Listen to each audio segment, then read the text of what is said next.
ಹಲವು ರೀತಿಯ ಹವ್ಯಾಸಗಳಿರುತ್ತವೆ. ಆದರೆ ದಕ್ಷಿಣ ಕನ್ನಡ ಜಿಲ್ಲೆಯ ಮಿಯಾಪದವಿನ ಹತ್ತಿರದ ಮದಮಗಲ್ಲು ನಿವಾಸಿ ಆದರ್ಶ್ ಮದಮಗಲ್ಲು ಅವರು ಹವ್ಯಾಸ ಮಾತ್ರ ವಿಭಿನ್ನ.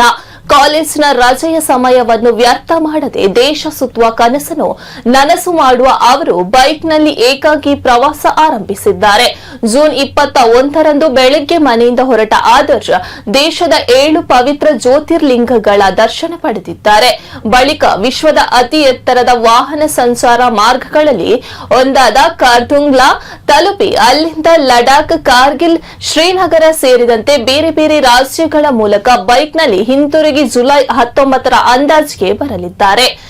ಸಂಪೂರ್ಣ ಪ್ರವಾಸದ ವೆಚ್ಚವನ್ನು ಸಹ ಆದರ್ಶ ತಾವೇ ಕಾಲೇಜು ದಿನಗಳಲ್ಲಿ ದುಡಿದು ಸಂಪಾದಿಸಿದ ಹಣದಿಂದ ಭರಿಸುತ್ತಿರುವುದು ವಿಶೇಷ.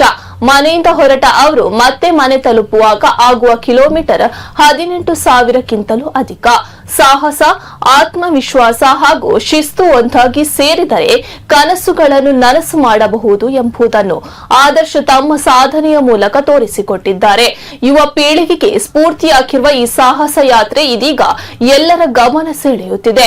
ಆದರ್ಶ ಅವರು ಶ್ರೀ ಕೇಶವ ಪ್ರಕಾಶ್ ಮದಮಗಲ್ಲು ಹಾಗೂ ಪ್ರಸ್ತುತ ಕ್ಯಾಂಪ್ಕೋ ನಿರ್ದೇಶಕಿ ಸೌಮ್ಯ ಪ್ರಕಾಶ್ ಅವರ ಪುತ್ರರಾಗಿದ್ದು, ಮಂಗಳೂರಿನ ಶ್ರೀ ಧರ್ಮಸ್ಥಳ ಮಂಜುನಾಥ ಕಾಲೇಜಿನ ಬಿಬಿಎ ದ್ವಿತೀಯ ವರ್ಷದ ವಿದ್ಯಾರ್ಥಿಯಾಗಿದ್ದಾರೆ.